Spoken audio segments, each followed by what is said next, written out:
Bonjour à toutes et à tous, c'est Antoine alias Anubis pour une nouvelle vidéo, 32e de finale de Coupe de France, Lens PSG, élimination au tir au but, après un partout à la fin du temps réglementaire.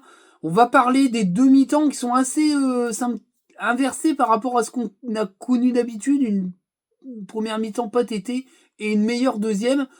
Peut-être qu'on est en train d'évoluer vers quelque chose de plus stabilisé sur 90 minutes. Ça peut être frustrant parce que on a eu pas mal d'occasions, mais j'y reviendrai un peu dans le débrief. On va commencer par la compo, ensuite les notes, et puis je détaillerai un peu mon ressenti sur ce match, et puis on ira sur la conclusion et la projection sur le mercato d'hiver. Je vous donnerai un petit peu mon sentiment. On y va, c'est parti, on commence par la compo.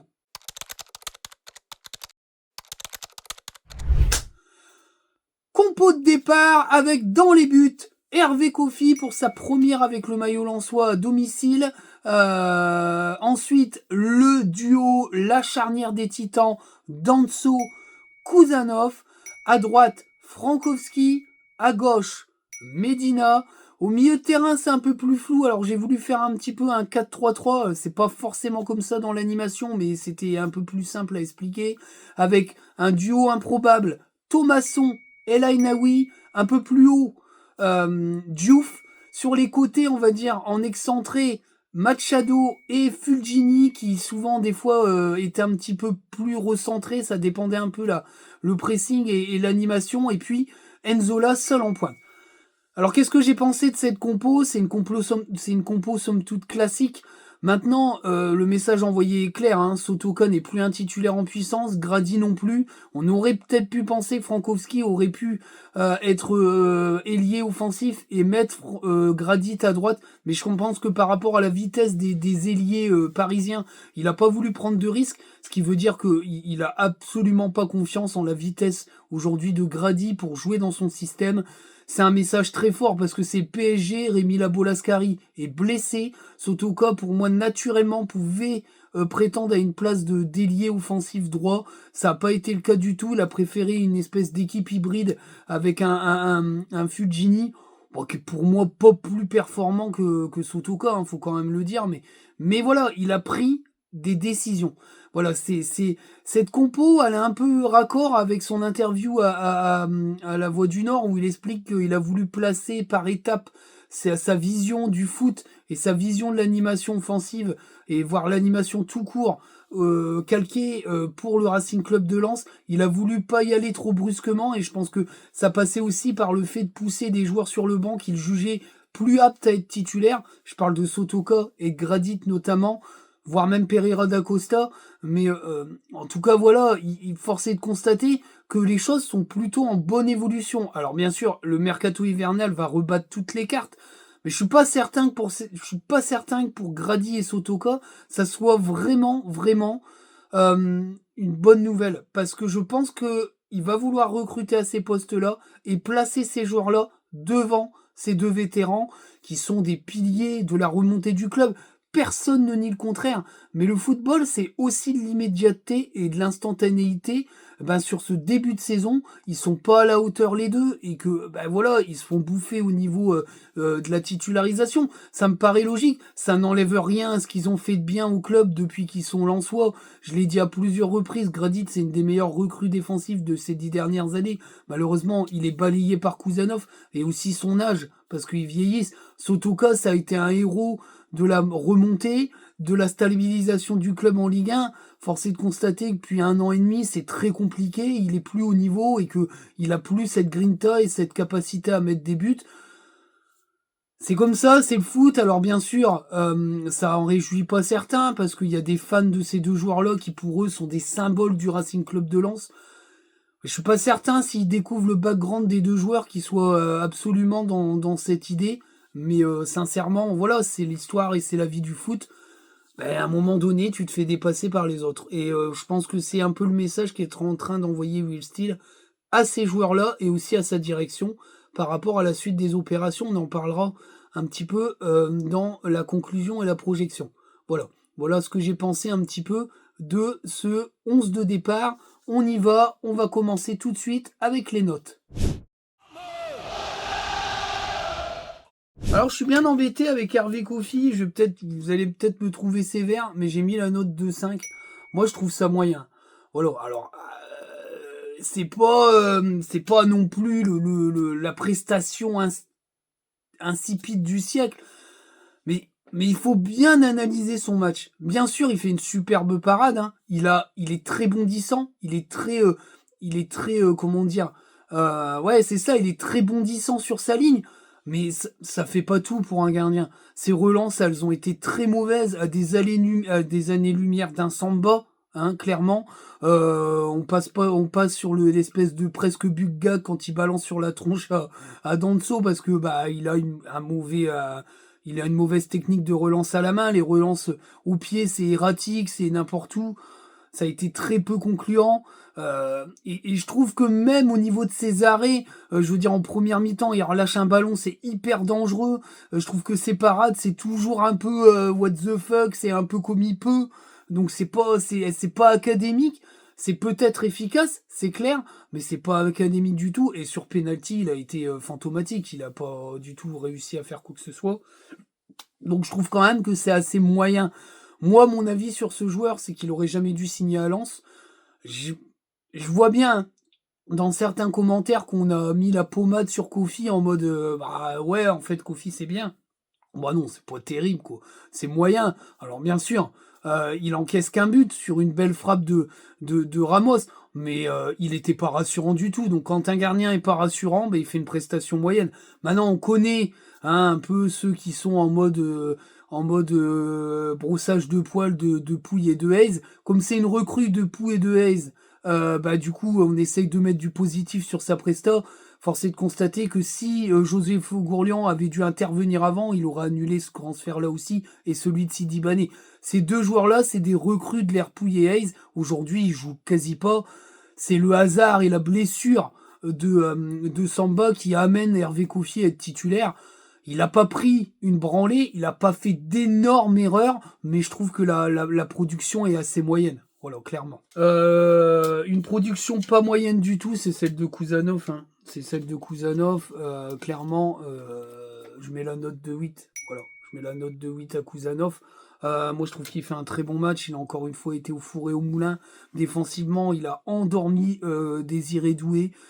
C'est vrai qu'au début du match, on l'a pas trop vu. Puis tout d'un coup, il a commencé à prendre beaucoup de ballons et à montrer beaucoup de bonnes choses. Il met un but, alors apparemment il va peut-être être attribué à Enzola parce qu'il dévie le ballon, on verra bien. Mais en tout cas, moi ce que je constate c'est qu'il est très très très très fort. J'avais quand même l'impression que l'hommage de Bollard était un adieu. Voilà. Moi je pense qu'il y a de très grandes chances qu'il s'en aille. Il y a un club qui va sûrement mettre 35-36 millions d'euros sur ce jeune. Et il les mérite parce qu'il a été énorme depuis 6 mois. C'est quand même triste de ne pas avoir vu Hayes l'aligner avant, mais bon, qu'est-ce que vous voulez, c'est comme ça. Mais en tout cas, voilà, on a la chance que Steele lui ait donné sa chance, c'est clair, c'est le cas de le dire. Et en tout cas, il fait une très bonne prestation. J'ai mis la note de 7 à Danso. Je peux pas mettre une mauvaise note à Danso. Il fait une gagade en glissant, mais le reste du match est bon, est très bon même. D'ailleurs, j'aurais peut-être mis très bon match aussi parce que je trouve qu'il a fait très peu d'erreurs. Il s'est bien projeté ballon au pied. À la glissade lui fait perdre un point. Ça reste pour moi une prestation très aboutie. Je trouve qu'il revient bien. Il avait une période où il était un peu plus dans la difficulté là, mais je trouve que Danso, c'est quand même intéressant ce qu'il a montré et je trouve que c'est une charnière très solide. Le PSG a été très peu efficace jusqu'à la rentrée de Ramos qui a été quand même assez décisif pour son club et qui a montré des bonnes choses comme quoi le PSG quand il joue avec un attaquant ça tient la route mais enfin bref c'est Enrique quoi, il a joué sans attaquant en première mi-temps. Je trouve ça un petit peu manque de respect par rapport au Racing Club de Lens mais bon après tant pis hein, c'est ses choix mais en tout cas voilà, moi j'ai trouvé que Danso avait fait un bon match. Un autre joueur qui a fait un bon match, bah, c'est Frankowski. Moi, je trouve qu'il fait une bonne partie. Il a été assez régulier dans la prestation, assez bon défensivement. Offensivement, il a essayé d'amener des choses. Il a amené certains centres, des bons débordements. Bah, j'en demande pas mieux. Hein. En tout cas, moi, je trouve que physiquement, il est quand même meilleur avec quelqu'un devant lui que tout seul en piston. Il s'épuise très très vite. Je trouve qu'il retrouve un second souffle avec ce poste. Et c'est vraiment une bonne chose. Parce qu'au final, il arrive quand même à se projeter. Mais il se projette beaucoup moins. voire plus, il est dans le décalage sur le côté, où il essaye de mettre des ballons longs de touche pour l'ailier qui est devant lui. Mais comme là, on était en équipe hybride, il a quand même un petit peu plus, il s'est quand même un peu plus projeté. Mais en tout cas, c'est vraiment pas mal, j'ai trouvé ça intéressant. Medina, je trouve que il est vraiment, vraiment en train de s'adapter à ce poste de latéral gauche défensif. Il a été très bon, c'est pareil, lui aussi, il s'est bien battu face à Dembélé. D'ailleurs, la doublette Machado Medina fonctionne très très bien. Et du coup, c'est vrai que même offensivement, il a réussi un peu en deuxième mi-temps à se projeter. En tout cas, j'ai beaucoup aimé sa partie. Ce duo là à gauche a été très intéressant tout au long du match. J'ai vraiment bien apprécié les choses. Voilà, franchement, c'était vraiment intéressant de la part de Medina aussi. Un que j'ai beaucoup aimé ce soir, parce que je fais la vidéo un peu tard, c'est Machado. Moi, j'ai mis la note de 8 à Machado. Je trouve qu'il fait un très bon match. Défensivement, il a été très bon. Il a endormi, éteint l'ami Dembélé, qui a fait un très mauvais match, je trouve. À part son penalty, qu'il envoie un sac au milieu, il a fait rien du tout. Mais c'est aussi grâce à la bonne défense de Machado qui, pareil, moi je trouve qu'il est plutôt intéressant dans ce rôle-là. De délier un peu, un délier gauche, un peu défensif, assez intéressant. Je trouve qu'il est plutôt pas mal dans cette partie-là. Au milieu de terrain, c'est déjà plus compliqué à noter. Moi, j'ai mis la note de 5 à El Ainaoui. Moi, je trouve qu'il fait un match moyen. Je l'ai pas beaucoup vu dans ce match-là. Il a pris pas mal la flotte. Il a souffert de la comparaison avec Thomasson, je trouve, parce que vraiment, j'ai pas vu un grand El Ainaoui sur ce match. J'ai pas vu un El Ainaoui étincelant. J'ai pas vu un El Ainaoui qui a essayé de projeter le ballon devant. C'est compliqué. C'est très compliqué. Franchement, je m'attendais à mieux de la part du Marocain. Voilà. Moi, je trouve que c'est pas non plus extraordinaire depuis le début de la saison. Est-ce qu'il a du mal à se remettre de sa blessure? J'en sais rien. Est-ce qu'il est vraiment motivé pour jouer à Lens? Ça, j'en doute fort. C'est un joueur qui veut partir absolument, qui le répète par Mons et par Vaux via ses proches que lui, il veut partir dès cet hiver. Mais bon, à un moment donné, tu portes le maillot de Lens, tu dois montrer de meilleures choses. Moi, je trouve que c'est limite quand même. Il fait des prestations intéressantes, mais c'est pas tip top. Il y a un manque d'implication. Je trouve sur ce match, c'était assez criant. La note de 7 à Thomasson, moi je trouve qu'il fait un bon match dans l'ensemble. Il n'a pas non plus été extraordinaire offensivement, mais en tout cas défensivement et dans la relance, c'était propre. Ça reste une partie intéressante. Ça a été le meilleur des trois au milieu de terrain. Il n'y a rien à dire là-dessus. Mais bon, il n'a pas pesé offensivement, quoi. Mais ça reste quand même une prestation solide et de bonne facture de la part de Thomasson qui s'éclate à ce poste-là. Voilà. Franchement, c'est vraiment, vraiment intéressant ce qu'il montre à ce poste-là. Un qui est moins intéressant, c'est Diouf. J'ai mis la note 2-3. Moi, je trouve qu'il fait un mauvais match. Beaucoup de passes en arrière, peu de duels gagnés. Bien sûr, il prend le ballon, il accélère. Bon, alors, les passes en avant, c'est zéro. Il n'a pas réussi une seule passe vers l'avant. C'est quand même assez symptomatique d'un joueur en manque de confiance. La dernière occasion, il doit envoyer un sac, il fait une frappe, c'est sans conviction. Bon, il rate son péno. Mais ça, après, c'est les pénaltys. C'est pas là-dessus qu'on peut juger un match, mais ça fait quand même partie un peu du bagage. Je trouve que ça n'a pas été quand même extraordinaire ce qu'il a montré.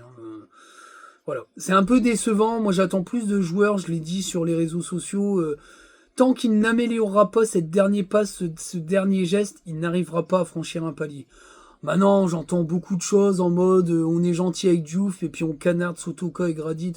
Oh, attendez, il est quand même pas au niveau prestation à un niveau aussi faible que Gradit et Sotoka. Il a montré quand même des choses beaucoup plus intéressantes que ces deux joueurs-là. Donc, faut pas dire qu'on passe de la crème sur le dos de Diouf et qu'on est hyper sévère avec Sotoka et Gradit. C'est faux.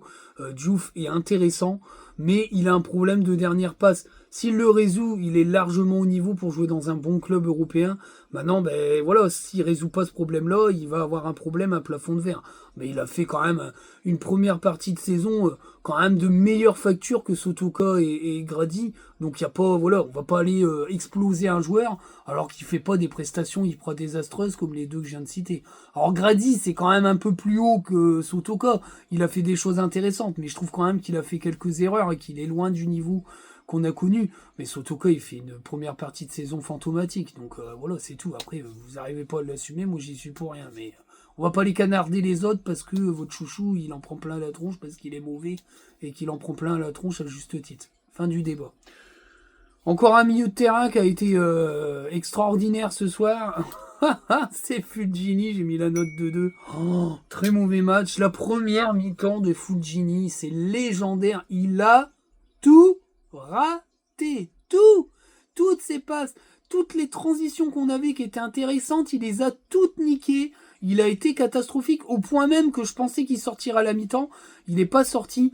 La deuxième mi-temps est un peu meilleure, mais en fait, non, parce qu'il a 2 occasions. Il doit les cadrer, bordel.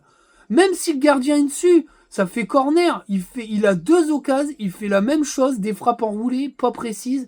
Bah, il a bouffé la grenouille. Moi, je suis désolé, il doit en mettre au moins une sur les deux.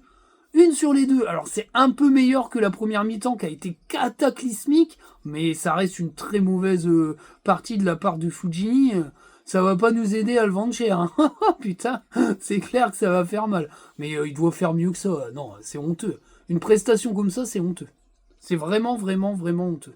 La dernière note, alors là, ça va faire jaser, mais moi, je mets ça. Je mets la note de 7 à Enzola. Moi, je trouve qu'il fait un bon match. Alors, il n'est pas récompensé de tous ses efforts. Il loupe le péno. Mais moi, je trouve qu'il fait un bon match. Ils sont pas nombreux, les attaquants, en Ligue 1, et voire même en Europe, à avoir bousculé de cette façon l'ami Pancho, qui a été l'ami Pacho, qui a été que je trouve est un très bon défenseur. Moi, je le trouve très bon, ce mec-là. Et je trouve que Enzola, il l'a pas mal bougé. Il a vraiment, vraiment pesé sur la défense parisienne. Le problème, c'est qu'il est tout seul, que les mecs ont mis 30 ans à venir l'aider, surtout Fulgini en première mi-temps, qui est transparent et qui lui met des ballons de pourrave. Non, c'est pas possible. Il peut pas tout seul réussir. Mais en tout cas, je trouve qu'il fait un bon match. C'est intéressant ce qu'il montre. Même en deuxième mi-temps, à un moment donné, il arrive à garder un ballon, il le met un peu à l'aveugle en retrait. Mais Pereira da Costa, il est en train de cueillir les pâquerettes au milieu du terrain. Enfin voilà, il peut pas être aidé, c'est pour ça que le mercato il va être décisif. Si tu lui mets des ailiers performants, des joueurs offensifs performants, ça sera pas la même donne. Moi je pense que ce mec-là, c'est pas un buteur exceptionnel, mais c'est un bon attaquant qui pèse sur les défenses et qui peut permettre de faire monter son bloc et de faire jouer les autres offensifs autour de lui. Le problème, c'est que les offensifs sont pas performants à Lens, donc il va falloir recruter. Voilà. Alors vous allez me dire, il a rien montré du match. Moi, je suis pas d'accord du tout avec ça. Du stade, il a été un des meilleurs devant. Moi, je trouve que franchement, il a apporté, il a montré des choses. Maintenant, tout seul, tu peux rien faire. Voilà, tu peux rien faire, clairement. Mais c'est vraiment un combattant. Il finit allongé sur le terrain, il a tout donné, le mec. Et il a pas tout donné en mode Guilavogui. Il a tout donné en mode, il a de la technique, il a du poids sur la défense et il apporte quelque chose. Voilà. Malheureusement, il a été très peu suivi dans ses prises de balles et dans ses pivots. Bah ça, on peut pas lui reprocher ça. Ça, malheureusement, c'est pas de son fait. Les remplaçants, Pereira da Costa, j'ai mis la note de 5. Moi, je trouve son entrée assez moyenne. Il n'a pas été très marquant au début de son entrée. Ensuite, ça a été un petit peu mieux, mais enfin, c'est pas ça quand même. Sotoka, bon, j'ai mis la note de 6. Fait une entrée correcte. Il marque son penalty. Je trouve que il a fait une entrée qui était pas dégueu du tout. Il a montré des choses. Moi, je l'aime bien dans ce statut de remplaçant. Il est capable d'apporter son expérience et sa qualité, parce qu'il en a de la qualité, mais il est en difficulté depuis le début de la saison, et je pense que le faire sortir pour jouer sur le banc, c'est plutôt intéressant. Moi, je trouve que c'est bien. Langsar, moi je trouve qu'il fait une entrée correcte également. Il a fait un très bon tacle à un moment donné. Voilà. Et puis c'est pas anodin, j'en parlerai dans le débrief, que ça soit lui qui rentre. Même si au départ il devait remplacer Medina, les crampes de Kuzanov derrière, il peut dire à Grady de venir, hein, et il le fait pas, donc c'est très important. Pour moi, j'en parlerai au débrief. Voilà, 6, l'entrée est plutôt correcte. Oh bah Chavez, je sais pas trop le noter, il a pas beaucoup touché le ballon. Oh mais 6 quand même, il fait une entrée correcte, quoi. Il n'a pas fait d'erreur. Je trouve que voilà, c'est pas extraordinaire, mais c'est pas non plus une entrée moyenne, il a pas fait de conneries. Hein. Voilà un peu pour les notes. Pour ce qui est de Will Steele, moi je trouve que il fait un match correct. Hein. Moi je trouve que ce qu'il a montré c'était cohérent. Peut-être que il doit peut-être sortir Fulgini à la mi-temps parce qu'il est pas bon, mais moi je trouve que c'est correct. Il a montré de bonnes choses. Au niveau tactique, il s'est pas fait bouffer par le Paris Saint-Germain. Léonard, moi j'ai mis 5, hein, parce que moi je trouve qu'il y aurait dû avoir penalty quand même sur Frankowski, parce que Safonov, il fait une sortie un peu kamikaze, même s'il touche le ballon, je trouve que c'est quand même léger qu'il touche le ballon, parce que derrière il défonce Frankowski, donc je trouve ça bon, voilà. Et puis je trouve que il a laissé pas mal jouer, mais il y a plein de fautes qu'il aurait dû siffler, c'est des fautes grossières. Il a été cohérent dans ses conneries, quoi, en fait, au final, parce qu'il a pas sifflé des fautes grossières pour Lens et pour PSG, parce que il y a un moment donné sur la contre-attaque, il y a une grosse faute sur Hakimi, hein. Et puis le but, je pense, du PSG, il doit être pas hors jeu, si j'ai bien compris. Enfin bref, l'arbitrage c'était pas ça quand même. Le PSG, franchement, j'ai mis la note de 5 également. Moi, je les ai trouvés moyens, hein. C'est pas extraordinaire ce que montre le PSG. Ils ont joué sans attaquant en première mi-temps, ça a été pas faux le clou. En deuxième, Ramos apporte quelque chose. Barcola, il a été transparent. Enfin, après, ils ont super bien tiré leur penalty. Ils ont fait une très bonne séance de penalty. Mais c'est pas génial, quoi. C'est pas une équipe qui va se qualifier pour les tours de les barrages de la Ligue des Champions, hein. S'ils montrent un niveau comme ça en Ligue des Champions, ils passeront pas. Ils seront dans les 25 derniers, c'est sûr. Voilà pour les notes. On va passer au débrief. Alors on y va pour le débrief. On va parler de cette première mi-temps que j'ai trouvé un petit peu compliquée avec un Fujini complètement à la ramasse. Pour être sincère, ça a été assez faible. Je pense vraiment qu'il a pesé sur les difficultés offensives de l'équipe en première mi-temps. On a pas mal subi, alors c'est vrai qu'on n'a pas cherché à faire un pressing tout terrain, je pense qu'on a été assez prudent. Et puis comme le PSG jouait à 2 à l'heure, ça a été un petit peu facile à gérer au niveau défensif, on a été très costaud. Et on a eu quelques transitions qui n'ont pas été bien jouées par Fujini et Diouf également, et ce qui nous a un petit peu coûté les choses. Hein, franchement, je pense qu'on aurait pu avoir des occasions plus dangereuses en première mi-temps que ça, mais malheureusement, ça a été un peu compliqué offensivement avec la prestation insipide de Fujini en première. Alors le PSG a pas été plus dangereux non plus, même s'il y a eu une belle frappe déviée par, euh, Kofi sur sa barre, mais je trouve pas qu'ils ont été hyper dangereux, ils ont été assez bien maîtrisés par l'arrière-garde lançoise. Mais en tout cas, voilà, je restais un peu sur ma faim sur l'animation de la première mi-temps, et je pensais que Fujini allait sortir en première. Voilà. Sur la deuxième mi-temps, il y a du beaucoup mieux. Je trouve qu'on a joué beaucoup plus vite vers l'avant. On a un petit peu plus pressé, on les a un peu plus mis en difficulté. Avec un Machado qui a commencé à monter à être de plus en plus offensif, avec des centres de plus en plus dangereux, qui ont amené un petit peu de danger. Ça a créé des corners, et c'est sur ce corner qu'on ouvre le score. Alors derrière, malheureusement, ils égalisent assez vite, parce qu'il y a une glissade de Danso, mais bon, ça peut arriver, hein, c'est pour... voilà, tu peux pas le trucider là-dessus. Ça fait un partout, mais on se démonte pas et on a des occasions derrière, gâchées par Fujini, parce que je pense que si on gagne 2-1, il y a pas mort d'homme, il y a pas scandale, ça aurait été mérité. Malheureusement, c'est pas le cas et on s'en va sur ce un partout. Alors bien sûr, il y a des occasions pour Paris également, parce qu'à un moment donné, on baisse un peu le pied physiquement et Paris a un peu plus de liberté, mais Kofi, avec des arrêts peu académiques, nous maintient dans le match. Même si je trouve que la presta d'ensemble de Kofi est moyenne, hein. Si il a pas de chat, il met le but de l'année, le but gag de l'année, je te dis pas la honte. Mais voilà, ça reste quand même une partition moyenne de Kofi. Mais bon, il nous permet quand même, bon gré mal gré, d'être à un partout. Il y a 6 minutes d'arrêt de jeu, je ne sais pas sur quel miracle, sur quelle planète il y a 6 minutes d'arrêt de jeu, parce qu'il n'y a pas de VAR. Pas compris non plus, il a voulu faire durer un peu le suspense. Et puis après, c'est la séance des tirs au but. Alors, moi, j'aime pas parler de loterie, parce que les tirs au but, c'est un exercice professionnel.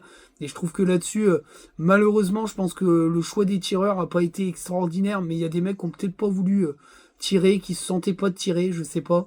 En tout cas, Enzola, je pense qu'il était assez fatigué. Et comme c'est un pur gaucher, c'était assez facile de lire. Il a réussi à faire une belle parade, Safonov. Et puis Diouf, il a manqué un petit peu comment dire, d'abnégation sur son péno. Derrière, Paris a tiré les pénaux de manière exceptionnellement bien. Franchement, c'était super bien tiré. Après, Kofi n'a pas non plus été extraordinaire sur sa ligne non plus, sur les pénaux. Style nous avait vendu un Kofi qui était bon au péno pour retrouver. Je pense que Samba aurait peut-être eu un peu plus de péchon sur les pénaux, mais bon, voilà. Après, il n'a pas été catastrophique, Kofi, c'est pas ce que je dis. Mais c'est quand même moyen. Enfin, pour moi, Kofi, techniquement, c'est pas le gardien numéro 1 de Lens au départ de Samba. C'est impossible. D'ailleurs, c'est pour ça que Mathieu Fortine est fortement suivi, parce qu'il est beaucoup plus fort que Kofi, clairement. Donc voilà, alors le fait assez marquant de ce match, c'est les remplacements. Alors, je pense que Kouzanov était cuit, et que ça, le changement a été un petit peu chamboulé au dernier moment. Mais enfin, tu peux toujours dire à Gradit, qui s'est quand même entraîné bord terrain, qui peut rentrer à droite, et il a choisi Malangsar. Donc c'est pas anodin. C'est pas anodin de pas faire rentrer Gradit à droite quand Kouzanov sort. Je pense que le message est clair. Voilà, et je pense que c'est quand même très important de le noter. Maintenant, avec le mercato, les cartes vont être distribuées. Mais comme je vous ai dit un petit peu par rapport au off que j'ai, Gradit a refusé de manière... je veux dire, il a refusé totalement de faire une préparation spéciale vélocité. Il veut pas se péter, il veut pas prendre de risques musculaires. Je pense que c'est aussi dû à une suite de carrière. Alors peut-être ils iront pas... Les retours que j'ai, c'est que même si Hayes irait à Rennes, et encore, c'est peut-être pas fait parce qu'il y a d'après des gens qui sont autour de Rennes avec qui j'ai parlé, vu la saison qu'il fait avec Nice, je suis pas certain qu'à Rennes tout le monde soit aligné sur la planète Hayes. Et même si Hayes viendrait, je suis pas certain qu'il prendrait Sotoka et Grady. Je suis pas certain que ce type de recrue plaise à Massara. Et que voilà. Mais aujourd'hui, Grady, comme Sotoka d'ailleurs, de plus en plus, ils voient leur destinée ailleurs qu'à Lens. Même s'ils font de la communication, on partira ensemble, ou c'est rien, machin. Mais ça, la direction, elle doit en avoir rien à foutre. D'ailleurs, c'est un peu je vais en parler un peu dans le développement et la conclusion, la projection. Il y a pas mal de sorties de joueurs qui n'ont pas trop plu, je vais y revenir après.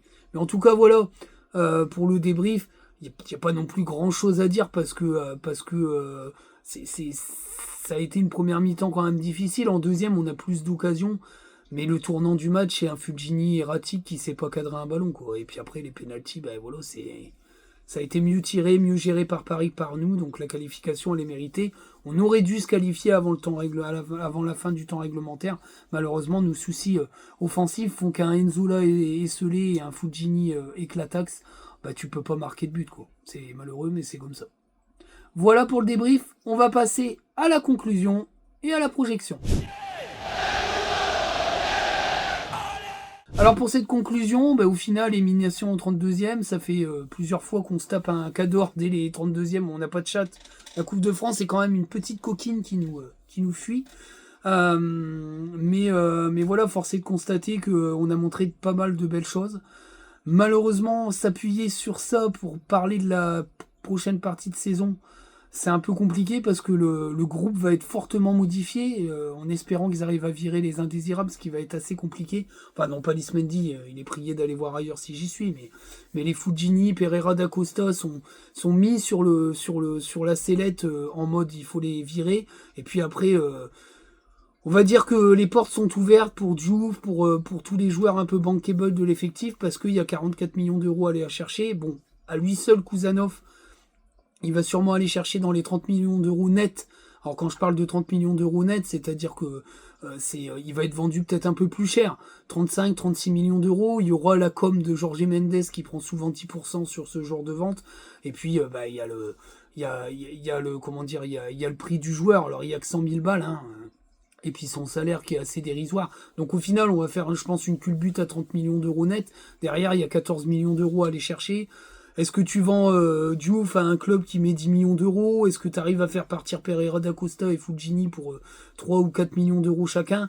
T'es dans les clous, au final. T'es dans les clous et derrière, tu peux recruter puisque tu n'as pas de restriction de la DNCG. Alors, on sait maintenant qu'il y a un gros emprunt qui a été fait, que le stade va être acheté, et puis qu'il y a une promesse de vente à 44 millions d'euros.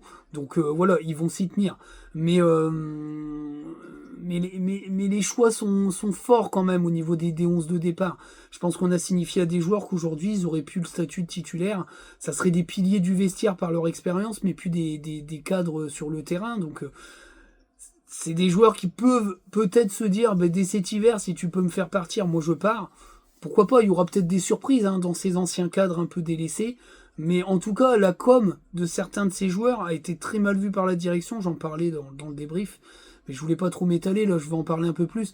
La sortie médiatique de Sotoka et Gradit en mode on est des frangins, c'est nous deux ou rien, ça a pas plu du tout à la direction, parce qu'au final s'ils en vendaient un à Pétaouchnok et l'autre de l'autre côté de l'hexagone, ben ça sera comme ça et puis ils auront pas le choix, hein, parce que ça c'est un peu des menaces hein, cagoulées en mode c'est des menaces un peu camouflées en mode on partira à deux ou on partira pas du club.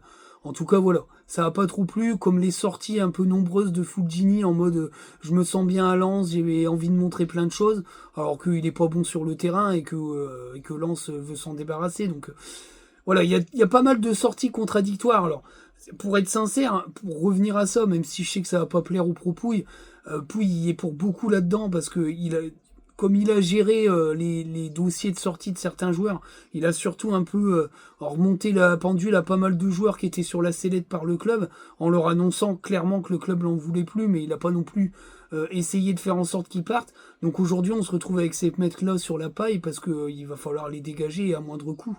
Et on va perdre pas mal de thunes sur les transferts parce que je pense que ils vont accepter des sommes dérisoires pour virer ces gars-là.